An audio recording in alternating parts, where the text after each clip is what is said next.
apabila gerak badan kita atau gerak hati kita itu ada pahalanya, itu ngarannya taat. Apabila gerak badan atau hati kita itu mengakibatkan kita disiksa, ngarannya maksiat. Jadi maksiat itu beramal juga. Mau kuat badan itu beramal jar. Orangnya penjudi. Kawah jadi padahal pak amalnya. Karena amal itu artinya gerak badan atau gerak hati. Bila bapahala ngarannya taat, bila maksiat ngaran, bilanya disiksa ngarannya maksiat.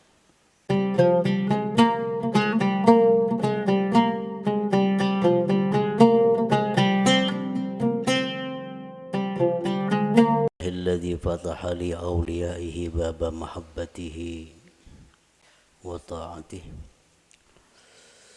ووفقهم لطاعته وخدمته. أشهد أن لا إله إلا الله وحده لا شريك له في ألوهيته وربوبيته وأشهد أن سيدنا محمدا عبده ورسوله خير خلقه. اللهم صل وسلم وبارك على سيدنا ومولانا محمد خير خلقه وعلى آله وأصحابه وأزواجه وذريته وأتباعه. أما بعد. Yang kita hormati dan kita cintai para habaib dan para alim ulama, para muhibbin, hadirin hadirat rahimakumullah. Pertama-tama kita panjatkan puji dan syukur yang setinggi-tingginya kehadirat Allah Subhanahu wa taala yang mengumpulkan kita di tempat ini untuk berzikir, mengingat Allah dan mengucapkan kalimah-kalimah thayyibah lainnya.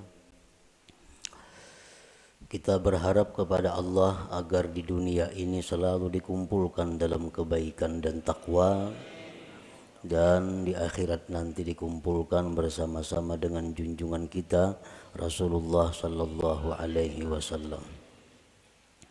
Salawat dan salam kita haturkan kepada junjungan kita Nabi besar Muhammad sallallahu alaihi wasallam dan kepada seluruh keluarga, para sahabat, zurriyat dan pengikut beliau sampai hari akhir nanti. Para muhibbin rahimakumullah, sebelum kita membaca kitab Al-Hikam, terlebih dahulu kita mengenal bahwa kitab Al-Hikam ini dikarang atau disusun oleh seorang waliullah,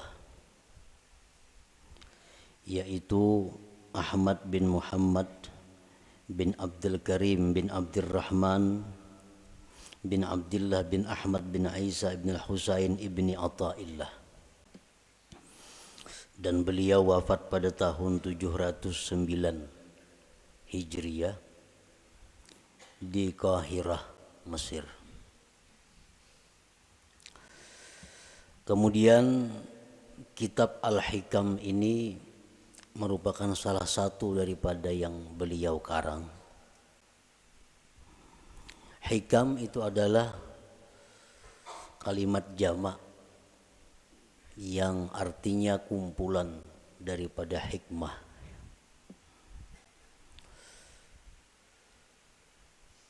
Syekh Muhammad Hayat As-Sindi mengatakan bahwa di dalam hikam itu ada 264 hikmah. 264 hikmah itu terkumpul di dalam satu kitab sehingga dinamai kitab itu adalah Al-Hikam. Nah, mengenai hitungan berapa hikmah yang ada di dalam kitab Al-Hikam itu bermacam-macam para ulama menghitungnya. Ada yang mengatakan jumlah hikmah yang ada di dalam hikam itu berjumlah 264. Ada yang mengatakan 275 dan ada yang mengatakan lain pada yang demikian. Sebagaimana para ulama tidak sama pendapatnya tentang menghitung jumlah ayat-ayat yang ada di dalam Al-Quran. Ada yang mengatakan 6.666, ada yang mengatakan lain daripada itu. Para muhibbin rahimakumullah, kemuliaan dan kehebatan kitab Al-Hikam ini sampai-sampai dikatakan oleh sebahagian ulama, lau jazatis salatu bi syai'in ghairal Qur'an la jazat bi hikam ibni Athaillah. Andai kata di dalam sembahyang itu boleh kita membaca selain Al-Qur'an, waktu qiyam, waktu berdiri, itu kan hanya Quran yang kita baca, surat Fatihah dan surah yang lain. Andai kata boleh diganti dengan yang lain, niscaya kitab Hikam ini patut dijadikan penggantinya. Niscaya kitab Hikam ini boleh untuk dijadikan penggantinya. Kenapa demikian? Karena kehebatannya dalam lapas, susunan kata-katanya, dan makna-maknanya mengandung ilmu-ilmu yang bermanfaat bagi mereka yang membaca dan memahaminya. Para muhibbin rahimakumullah, kitab Hikam itu satu matan yang banyak disyarahkan oleh para ulama. Berpuluh-puluh macam kitab syarah Hikam. Intinya adalah menguraikan seluas-luasnya apa yang terkandung di dalam hikmah per hikmah yang ada di dalam kitab Hikam itu. Nah, oleh karena itu di dalam kesempatan kita membaca kitab Hikam ini, ulun kadang mengambil kepada satu kitab syarah Hikam tertentu. Jadi artinya kita membaca matannya, kemudian kita ambil dari beberapa syarah-syarah yang ada yang telah dikarang oleh para ulama itu. Para muhibbin rahimakumullah, al-hikmatul ula, hikmah yang pertama di dalam kitab Hikam, min alamatil i'timad 'alal amal nuqsanur raja inda wujudiz zalal. Nah, ini kalimat hikmah yang pertama di dalam kitab Hikam itu. Min alamatil i'timad 'alal amal nuqsanur raja inda wujudiz zalal. Artinya, sebagian daripada tanda berpegangnya seseorang dengan amal, berkurangnya mengharap rahmat Allah ketika adanya kesalahan pada dirinya.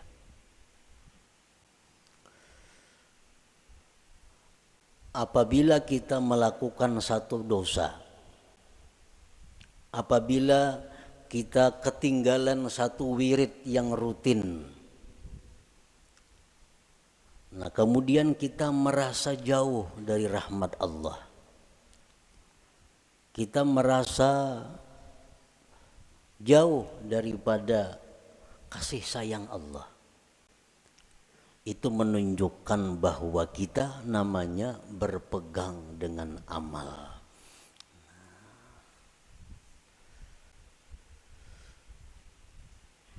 Orang-orang yang mulia, orang-orang yang sudah mengenal lebih jauh tentang Allah Subhanahu wa ta'ala, dalam keadaan apapun mereka itu tidak berkurang harapnya kepada Allah. Baik mereka dalam melakukan taat atau mereka sedang diuji dengan kemaksiatan, harap mereka kepada Allah tetap sama. Kenapa sebabnya? Karena mereka tidak berpegang kepada amal. Mereka itu berpegang kepada rahmat Allah, berpegang kepada anugerah Allah Subhanahu wa ta'ala. Para muhibbin rahimakumullah. Amal itu artinya adalah harakatul jismi awil qalbi. Itu ngarannya amal. Gerak tubuh, gerak jasad atau hati. Bila bergerak awak kita nih ngarannya ba'amal. Nah, bila bergerak hati kita ngarannya ba'amal. Itu arti amal. Fa in taharraka bima fihi sawab summiya ta'atan. Wa in taharraka bima fihi al-iqab summiyat maksiatan. Apabila gerak badan kita atau gerak hati kita itu ada pahalanya, itu ngarannya taat. Apabila gerak badan atau hati kita itu mengakibatkan kita disiksa, ngarannya maksiat. Jadi maksiat itu beramal juga. Mau kuat badan itu beramal jar. Orangnya penjudi. Kawah jadi padahal kan pak amalnya. Karena amal itu artinya gerak badan atau gerak hati. Bila bapahala ngarannya taat, bila maksiat ngaran, bilanya disiksa ngarannya maksiat. Itu arti amal. Para muhibbin rahimakumullah. Kemudian yang kita fokuskan perhatian kita adalah amal yang mendatangkan sawab, pahala atau taat. Kita tinggalkan amal yang mendatangkan siksa, yaitu maksiat. Nah, amal taat ini ada 3. Amal taat itu ada 3. Pertama ada amal syariat ngarannya. Yang kedua ada amal tarikat. Yang ketiga ada amal hakikat.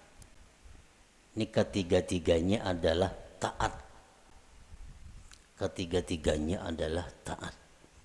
Baik amal kita ini syariat, baik amal kita ini tarikat, atau amal kita itu hakikat, itu sama-sama mendatangkan pahala.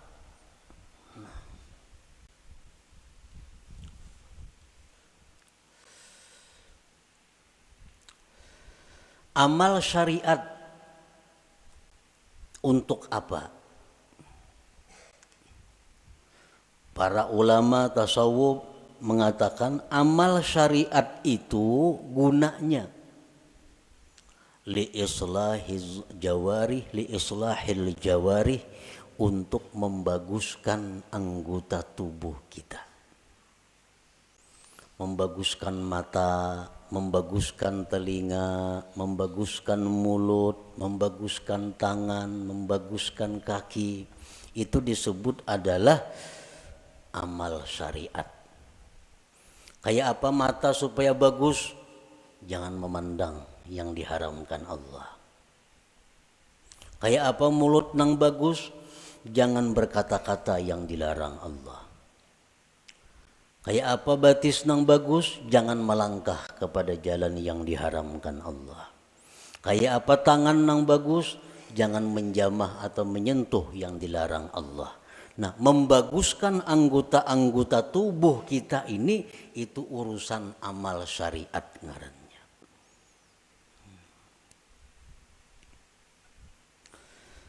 Wa amalut tariqah li islahil qulub. Sedangkan amal tarikat itu untuk membaguskan hati.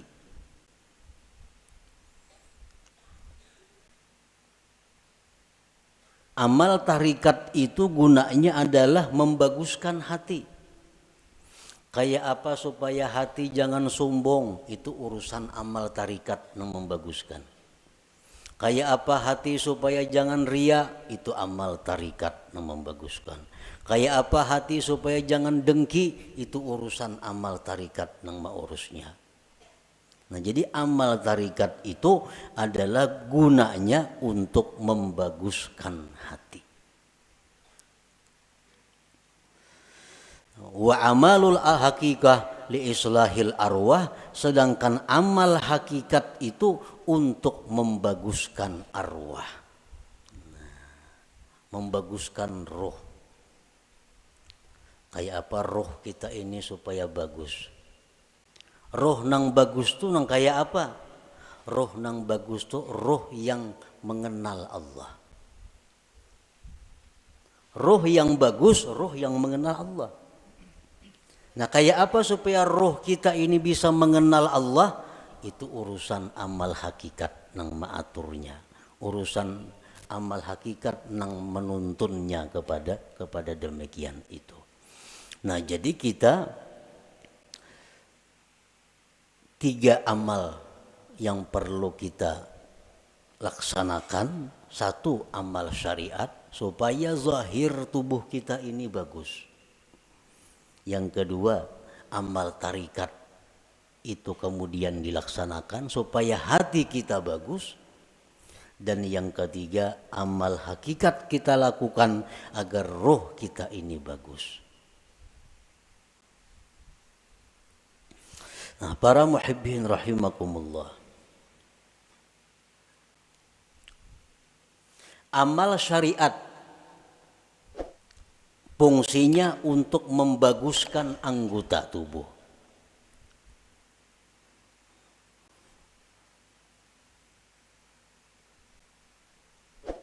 Amal syariat fungsinya untuk membaguskan anggota tubuh. Apa inti daripada amal syariat itu? Amal syariat itu saling banyakkan. Tetapi kembali kepada 3 pokok. 3 pokok inilah yang disebut dengan amal syariat. Pertama, tobat. Nah, pertama tobat. Yang kedua, takwa. Yang ketiga, istiqamah. Nah, ini seluruh amal syariat kembali kepada 3 ini. Tobat, kemudian takwa, kemudian istiqamah. Nah, tobat artinya apa? Membersihkan diri daripada yang kotor-kotor. Membersihkan diri daripada maksiat-maksiat.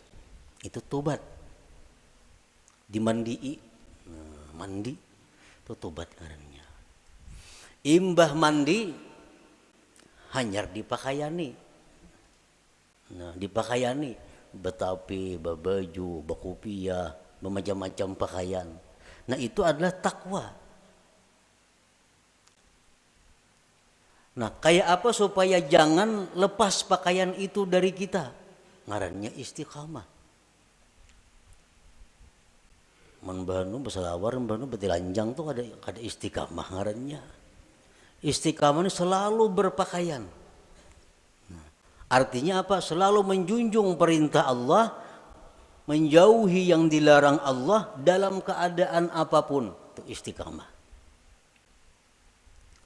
Dalam keadaan susah, rajin ibadah. Dalam keadaan kaya, rajin ibadah. Dalam keadaan sakit, rajin ibadah. Dalam keadaan sihat, rajin ibadah. Dalam keadaan apapun, ibadah kada tertinggal. Ini ngarannya istiqamah. Nah, 3 hal itu urusan amal syariat.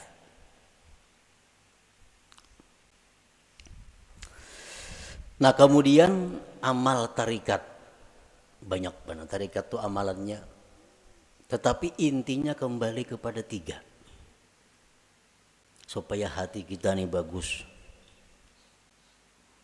Pertama, ikhlas. ikhlas. Yang kedua sidik. Yang ketiga tumakninah. Nah ini intinya. Seluruh amal tarikat buliknya kenang tiga ini. Bila yang tiga ini bisa kita laksanakan, maka kita sudah mempunyai amal tarikat ngarannya. Berarti sudah punya hati yang bagus. Pertama ikhlas. Nah, yang kedua sidik. Setiap orang sidik pasti ikhlas. Orang ikhlas belum tentu sidik. Jadi sidik itu lebih tinggi kedudukannya daripada ikhlas.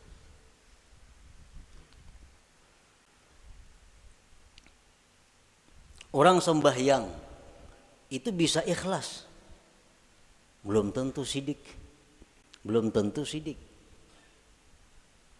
Buktinya apa? Belum tentu sidik. Seringkali kita mengucap dalam sembahyang itu Bismillahirrahmanirrahim. Mulut kita. Tapi hati kita di manakah? Hati kita di rumah. Itu kada jujur ngarannya. Kalau orang yang jujur mulutnya Bismillahirrahmanirrahim, hatinya Bismillahirrahmanirrahim. Nah jadi kedudukan sidik lebih tinggi daripada ikhlas. Nah yang ketiga tumakninah. Tumakninah itu artinya tentramnya hati dengan Allah. Tentramnya inya tuh lawan Allah nang tentram. Lawan keluarga, anak, bini, laki, duit, harta, kekayaan, pangkat itu kadang membuat inya tentram. Tapi begitu mengingat Allah, hatinya tentram. Nah ini tumakninah. Ini urusan tarikat. Urusan tarikat. Jadi kalau orang sudah lulus dalam tarikat itu pasti tentram dengan Allah. Alladzina amanu wa tatma'innu qulubuhum bidzikrillah, ala bidzikrillah tatma'innul qulub. Ini untuk orang tarikat. Nah, orang-orang yang beriman itu tentram hatinya dengan mengingat Allah. Nah, jadi kalau kita sudah bertarikat, lulus dalam tarikat itu pasti kita tentramnya kita dengan Allah. Tak kumpul lawan siapa saja kadang membuat tentram. Tapi begitu kita ingat Allah walaupun saurangan di hutan belantara tetap tentram hatinya. Nah ini sudah orang yang lulus dalam tarikah ngarannya. Nah yang ketiga hakikat, amal hakikat. Hakikat tadi gunanya untuk membaiki roh. Roh yang baik itu roh yang kenal Allah. Nah kayak apa roh kita ini supaya kenal Allah? Itu urusan amal hakikat. Pekerjaan hakikat. Dan inti pekerjaan hakikat itu kembalinya kepada tiga. Pertama murakabah. Nah, murakabah. Murakabah itu artinya merasa dirinya selalu diawasi oleh Allah. Nah, merasa ditilik oleh Allah. Merasa diperhatikan oleh Allah. Lalu kada wani berbuat hal-hal yang kada baik karena selalu diawasi oleh Allah. Nah, itu murakabah. Bila orang tuh kawak nangka itu merasa diri diawasi oleh Allah siang malam di kamar, di rumah, di pasar, di kantor, di hutan, di perumahan, merasa selalu diawasi Allah, maka orang ini akan diberi Allah musyahadah. Nah, musyahadah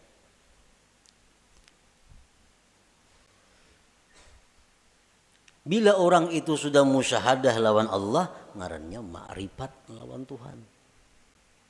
Jadi amal hakikat ini tiga, murakabah, musyahadah, ma'rifat. Itu amal hakikat ngarannya.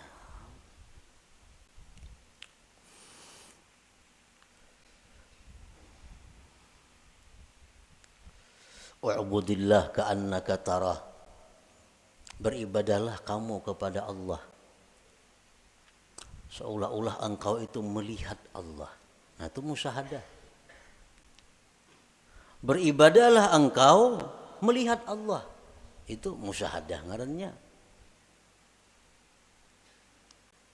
Tapi fa illam takun tarah, jikalau engkau belum mampu melihat Allah, fa innahu yarak, Allah melihat engkau. Nah itu murakabah ngarannya.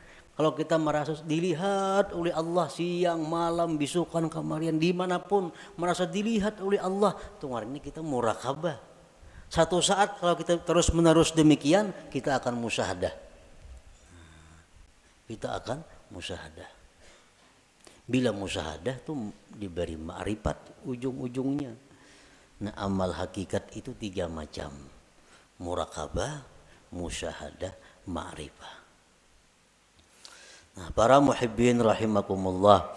Jadi amal ada 3. Amal syariat. Yang pertama kita laksanakan amal syariat.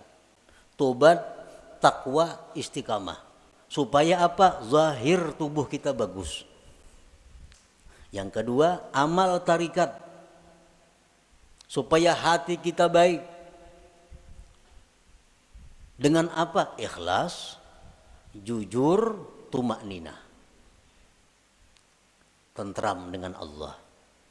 Yang ketiga, amal hakikat. Supaya roh kita ini baik. Nah, murakabah, musyahadah, ma'rifat. Para ulama sufi mengatakan la yasihul intiqal ila maqamin hatta yuhaqqika ma qablah. Tidak sah seseorang itu berpindah ke suatu makam, ke suatu amal, ke suatu perbuatan sebelum memantapkan sebelumnya. Sebelum mantap nang pertama jangan berpindah.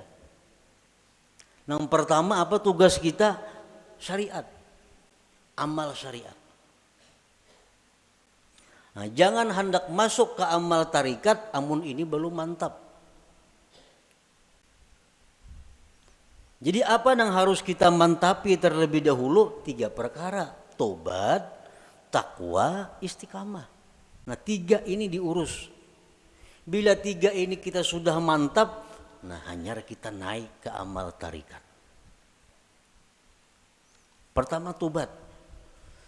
Jadi pengertian tobat ini jangan kita beranggapan bahwa nang batubat itu orang-orang periman nang perlu kada. Kita ini perlu kepada tobat. Jangan dianggap orang nang tengah jalan itu nang harus bertobat. Jangan orang-orang nang kada karuan itu kita anggap inya perlu bertobat. Sebenarnya kita sendiri mesti selalu tobat. Kita tiap hari mesti tobat. Kita merasa kadang-kadang orang aja yang perlu bertobat, seorang kada perlu asa baik. Nah ini nang kada mau naik kelas. Umuran itu aja. Kenapa? Karena bila merasa tobat orang nang perlu bertobat, seorang ini asa bujur sudah. Pada tobat itu perlu setiap orang. Walaupun lain-lain bentuk tobatnya. Sebagian orang ada yang mesti tobat daripada kafir. Sebagian orang ada yang perlu tobat daripada dosa besar. Sebagian orang ada yang perlu tobat dari dosa kecil. Sebagian orang ada yang perlu tobat daripada makruh. Tobat daripada khilaful aula yang kurang baik. Jadi setiap manusia dengan tingkatan apapun itu mesti tobat.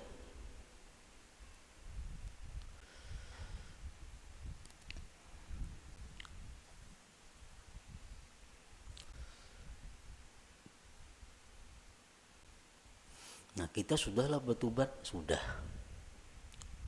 Dulu minum arak, sekarang ampih. Dulu penjudi, sekarang ampih. Tobat. Dulu ketujuh riba, sekarang ampih. Tobat. Dahulu suka zina, sekarang ampih, sudah tobat. Nah cuma tahukah kita tobat kita itu diterima atau kada? Nah, karena orang nang ampih itu belum tentu diterima.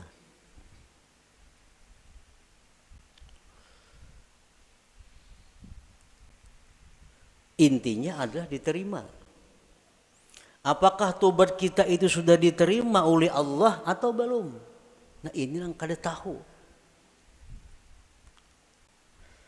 Maka kita kada boleh naik ke suatu makam, ke suatu tingkatan sebelum memantapkan tingkatan yang pertama. Hanyar tingkatan yang kedua. Mantap nang kedua, hanyar naik ke tingkatan nang ketiga. Selama kita belum biris tingkatan syariat, kada akan bisa kita mengaji ilmu tarikat. Mengaji bisa, paham bisa, memakai pasti kada kawa. Memakai pasti kada kawa. Mau kada kawa.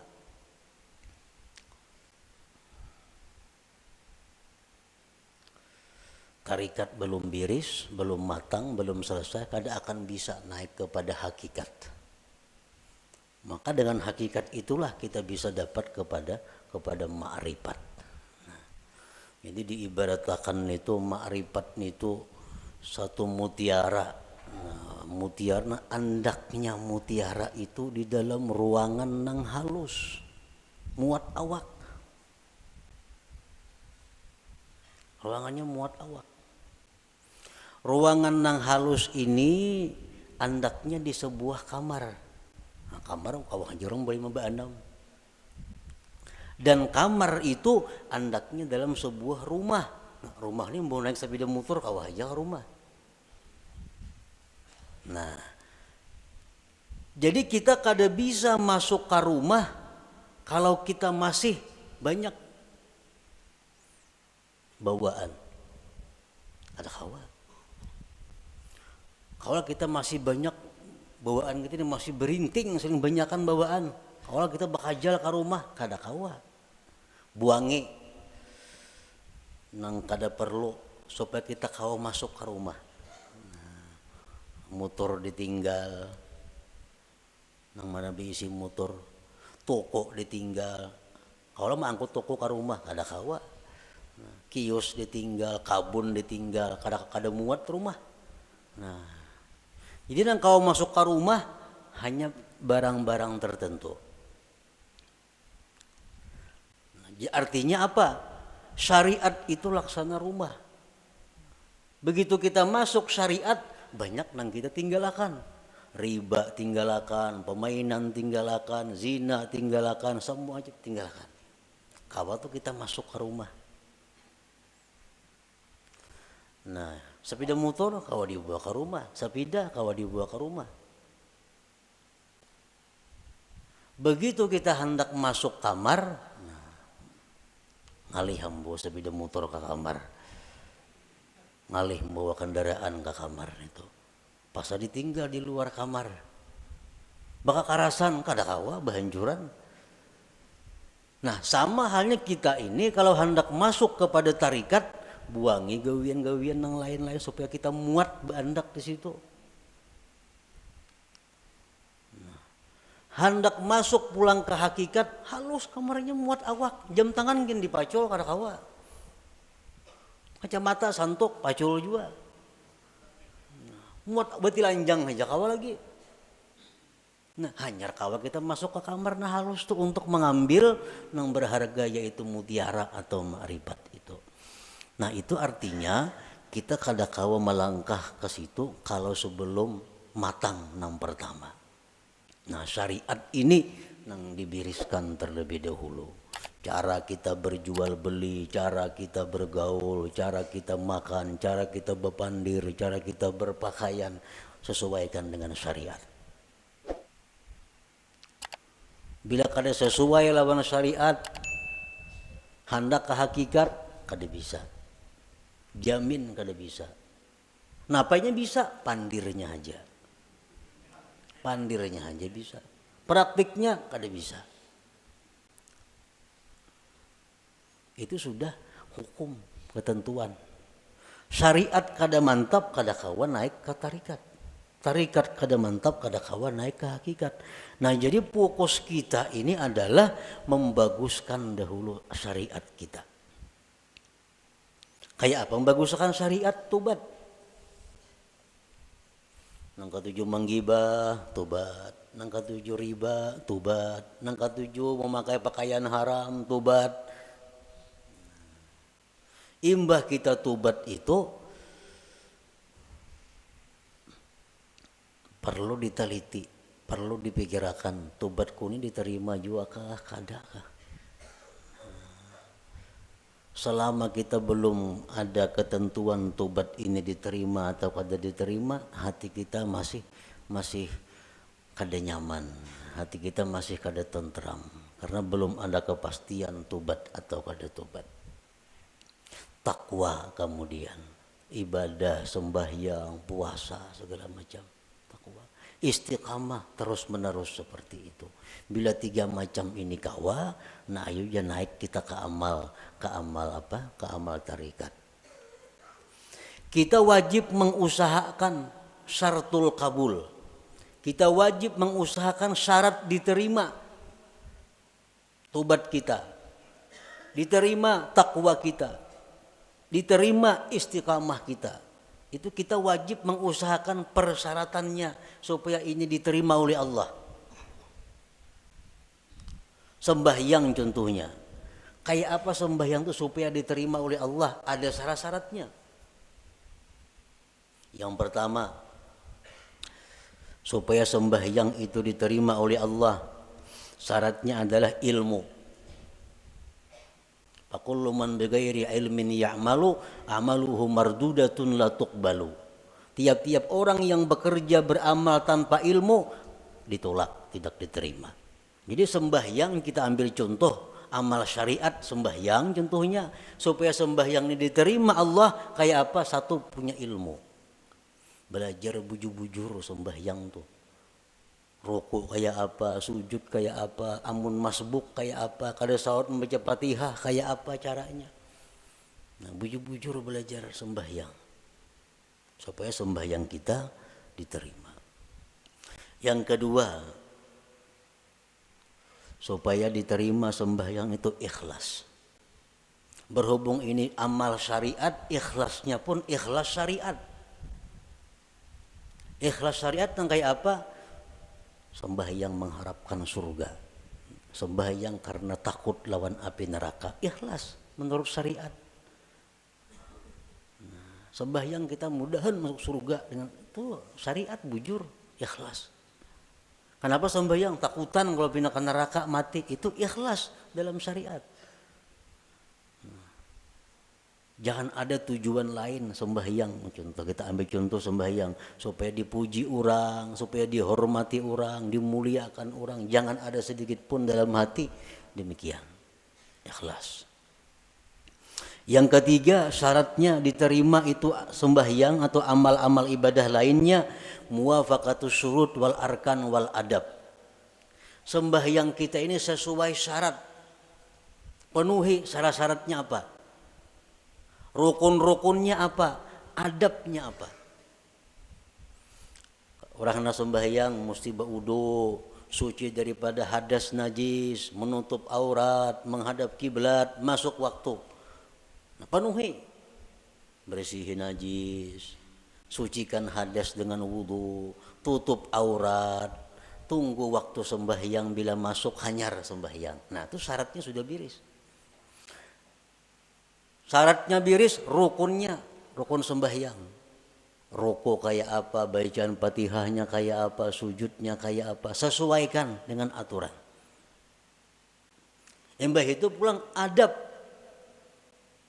Walaupun sembahyang ini syaratnya cukup, rukun cukup, tapi kada beadab, itu bisa kada diterima.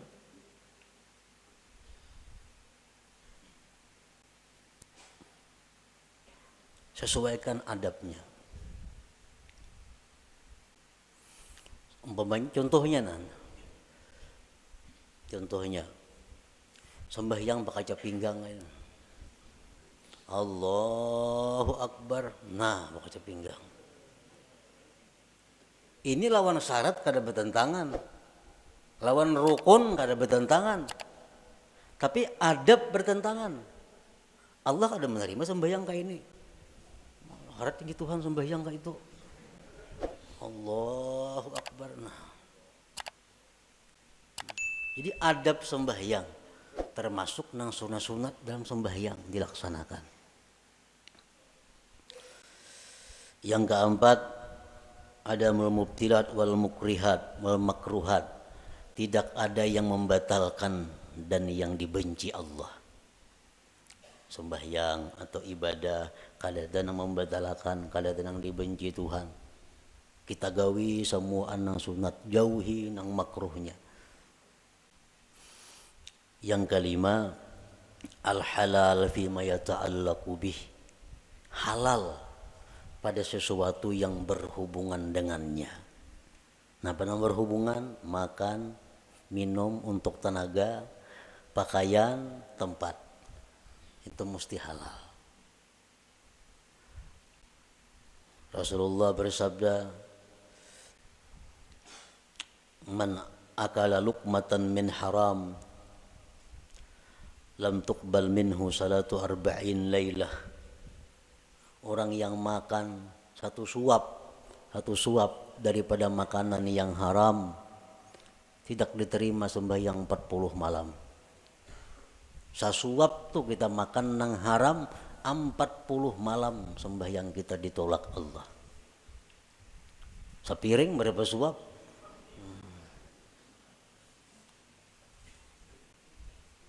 Nah, ini urusan amal syariat.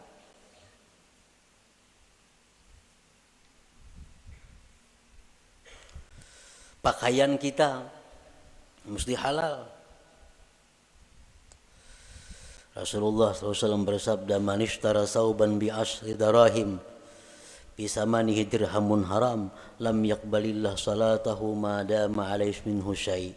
Barang siapa nukar pakaian 10 dirham, 1 dirham ada yang haram, kada Allah terima sembahyangnya selama itu masih ada. Nah, jadi kalau amal syariat ini kita biriskan dan kita usahakan syarat diterima oleh Allah, nah hanya kita melangkah ke amal hak tarikah, hanya ke amal tarikah. Para muhibbin rahimakumullah, Imam Ahmad ibnu Athaillah tadi mengatakan, termasuk tanda orang yang berpegang dengan amal, kurangnya berharap kepada Allah ketika terjadi maksiat pada dirinya. Nah, sekarang kita tadi beramal, tobat sudah kita laksanakan, syarat-syarat untuk diterima sudah kita laksanakan, takwa sekarang ini kita laksanakan, istiqamah kita laksanakan. Jangan sekali-kali kita berpegang, kita condong, kita gembira dengan tobat, takwa dan istiqamah itu. Jangan sekali-kali kita berpegang, jangan sekali-kali kita bersandar, jangan merasa gembira dengan tobat, takwa dan istiqamah tadi. Kenapa sebabnya?